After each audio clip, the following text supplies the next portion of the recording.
Bữa nay thu hoạch trúng bánh lớn nha. Rồi mình đào ngoài vườn nè, thu hoạch được một mớ chén tô nè nha.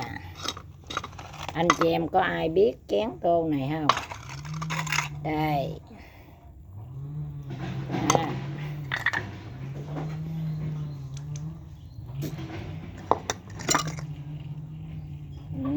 Thấy chưa?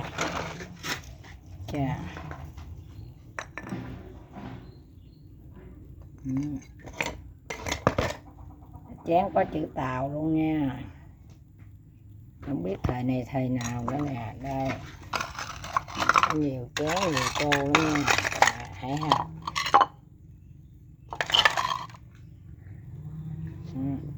Thu hoạch trúng bánh lớn bà con ơi.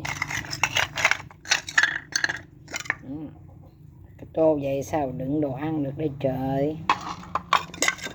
Tô vậy nó có chút chéo vậy.